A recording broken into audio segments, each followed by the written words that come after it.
Hi, this is Jason with King's Armament. In this video, you're going to get to see the test firing of our first rifle that we manufactured. This is the KA-15. This is serial number KA-0001. This is the very first one that came off the line. We have several function checks in our manufacturing process. Like when we're putting the trigger in, we function check the reset of the trigger and how the trigger functions. We also check the airflow through the gas tube when we mount it to the gas block, and then again when we put the gas block on the barrel, we also check the airflow there. So there's a lot of function checks that go on. Excuse me. And this is the final portion of our manufacturing process before we re-clean. So after we've done our test fire, we completely re-clean the rifle so that you get, and lube it, so when you get your rifle, it's ready to go out of the box. This video also shows how I hope that we're going to do our YouTube videos. It was shot in one take. It was shot yesterday out in the 100-degree heat at the range, and my phone did overheat at the very end. It caught all of the test fires, but it overheated at the very end, so it didn't give me a chance to kind of wrap the video up. I actually wrapped the video up, but I didn't know until I went over that my phone had overheated. So I had to go sit it in the icebox, and then I decided I would just do like a little intro at the beginning. We're gonna try to do all of our videos in one take. It shows a more raw, truthful portrayal of how everything goes. I did pause, so the video was actually taken in 3 separate videos. I did the first portion, and then I realized that I needed to change out the buffer, and because YouTube doesn't like any kind of building process on YouTube, I stopped the camera, and then when I walked over there, I forgot that to change the buffer on a folder, all I had to do was fold it open and swap it out real quick. I could have just done it with my back to the camera, but I stopped the video, restarted it, and then what's really cool is you'll get to see, because I took this in one take, you'll get to see, if you pay attention, I bump a stack of magazines and bump the one with 1 round off. And when I go to start the 55 grain 223, I accidentally pick up the one with 2 rounds. And I thought I glanced at it and saw that it was only 1 round, but I had stacked them in 1 round, 2 round, 3 round, 4 rounds. So I accidentally stuck the one with 2 and thought that I had gotten to what I thought might happen, which was that it wasn't going to lock back on the first round, after the first round, with the H1 buffer. So I went and stopped the camera thinking that I was going to be doing a buffer change. And right before that, I cycled the action just to make sure that it was clear. And I thought a round had flown out, but I didn't know for sure. And when I stopped the camera, I went over and looked, and sure enough, a round had fallen out. Because it was the magazine with 2 rounds. So when I went back and reset the magazines up and did it again, it did actually function. So that's just something you see from doing something in one take. I do a lot. I'm going to start doing a lot. We're going to do as much live content as possible over on our Instagram, King's Armament LLC on Instagram. I've started doing some live Instagram lives over there. I'm going to try to do some YouTube lives. It's just as much as I have time for, as much as content as I have time for to put out there, I will.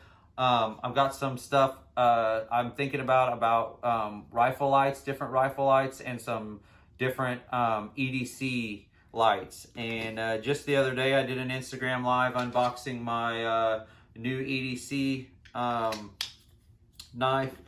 So this, I probably need to do a video going over everything in the first KA-15, but the main point of this video was just to show our test firing process and everything to do with that. So I hope you enjoy. If you want, subscribe for more content, because I'm going to try to start putting as much content on here as I can, and doing them in one take hopefully will allow us to get them on there quickly with really no editing. So enjoy. I hope you like it. Thank you.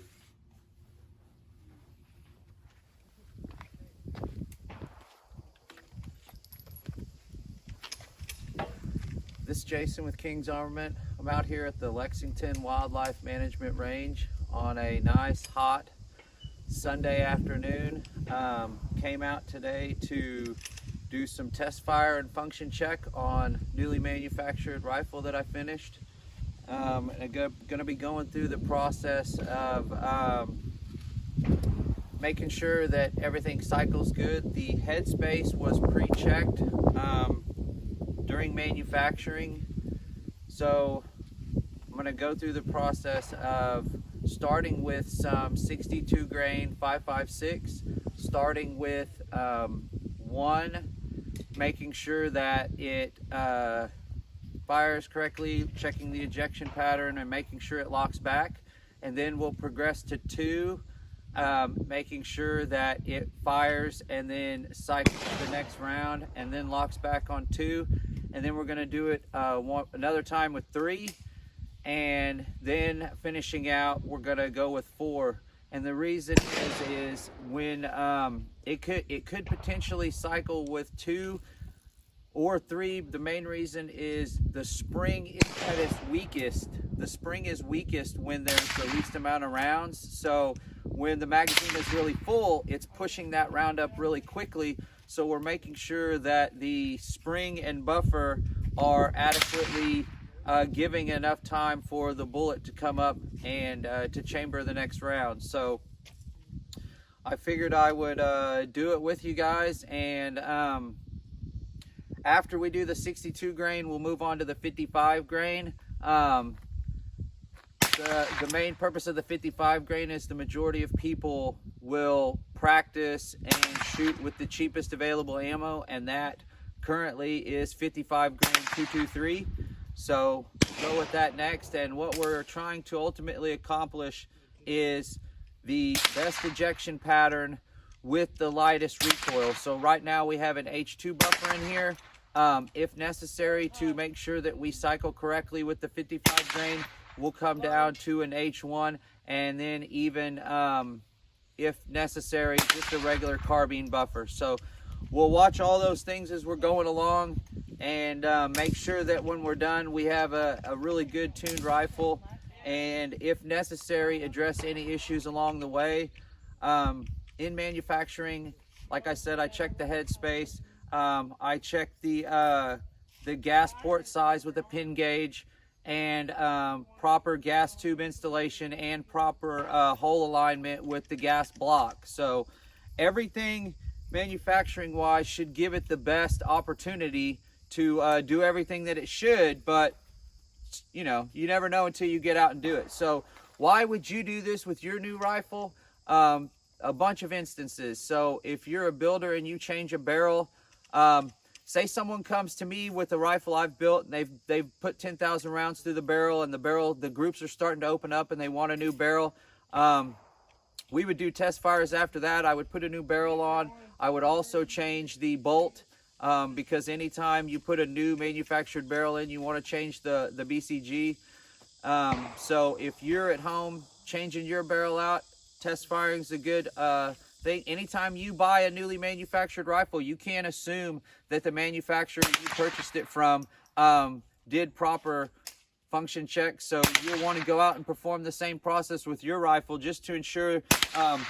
Maybe you want to step up a size and buffer to have a lighter recoil impulse. So there's lots of instances where you might want to do this also, but this is a necessity as a manufacturer that you definitely perform this process. So we're not working on sighting in here. We're simply just pointing it and making sure that we're towards the paper with the red dot, and then more watching ejection pattern and everything, and making sure it closes back. Here we go.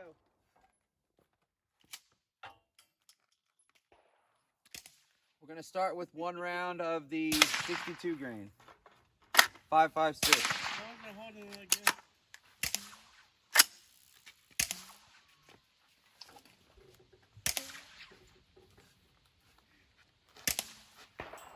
hold it very good.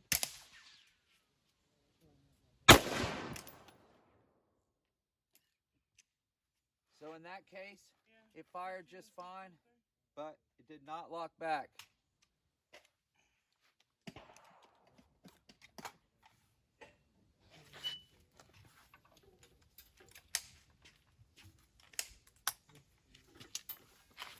So since we're using the hottest ammo, in this instance, the best thing to do, since we're already using the hottest ammo, which would give it the highest probability to be able to lock back, we'll go down a size and buffer, which I need to get those, so give me a second. It's supposed to be 90 days, but it took about 150. Okay, so swapped out the H2 for H1. We're gonna go back to 1 with the 62 grain. Over a year.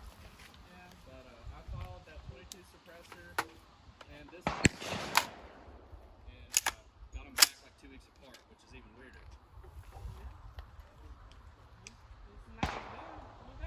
It's a Radian model.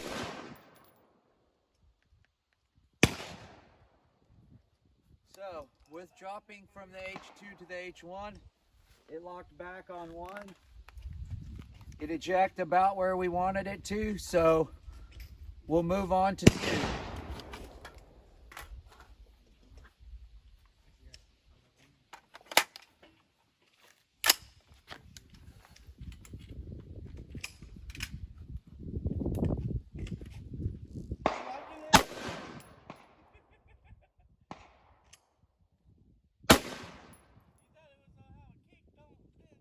Alright, we're ejecting at about 4 o'clock, and it locked back on 2.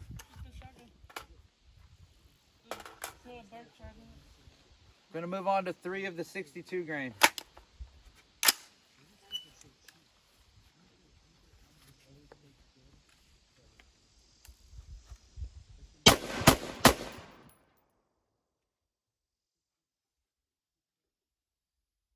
Locked back on 3, ejection pattern still good.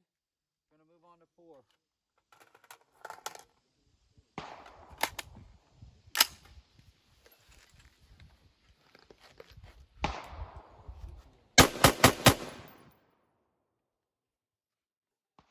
Locked back on 4 with the 62 grain.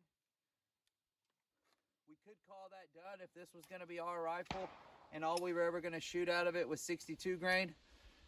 But since this is a manufactured rifle for sale, then it needs to be tested with the 55 grain. Same process. Starting with 1.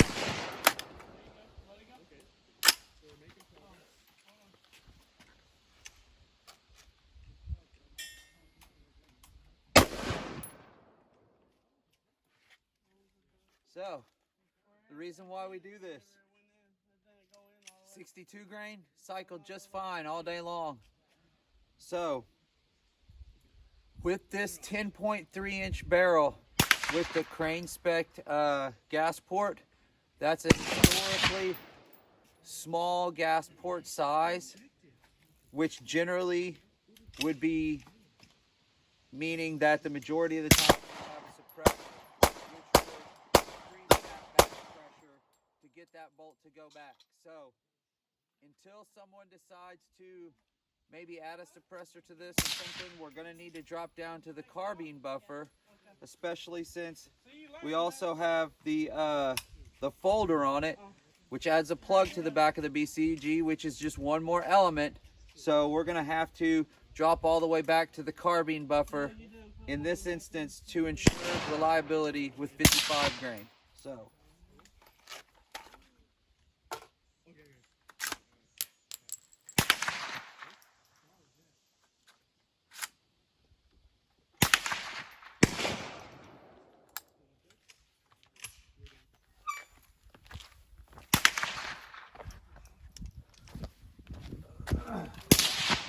So I went to cycle the bolt before I was going to open up the back to change the buffer tube out, and a round flew out. The reason a round flew out, it wasn't an empty casing because the casing was ejected. I accidentally grabbed the 2 instead of the 1. So before we change the buffer out, I'm gonna grab the one that actually has one, and we're gonna go with that. Apparently I had them stacked out of order. So, 55 grain, 223, H1 buffer still.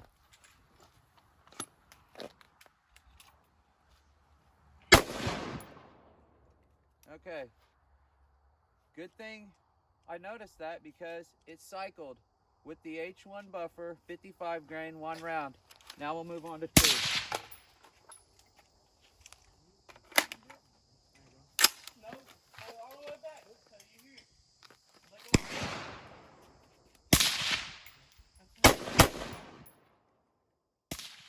Cycled fine with 55 grain with the H1 buffer. Now we'll throw 3. This goes again.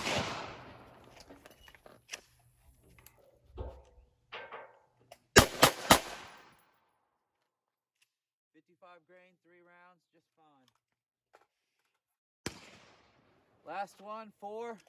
If everything cycles with 4, then I'll be able to move on to sighting it in.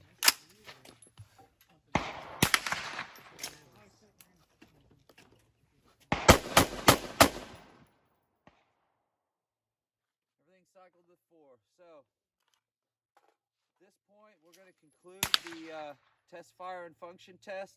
All the rounds were ejecting right at 3:30, 4 o'clock. There's a big pile of my brass right there. I was watching more, not at the target. I was just making sure the red dot was on the target so I could watch the ejection pattern. Looks like they're all on the 8.5 by 11 paper. A little down and to the left, but that could have been with me not holding, not all my points of contact. But if you have any questions, leave them in the comments. This is going to go on our YouTube channel.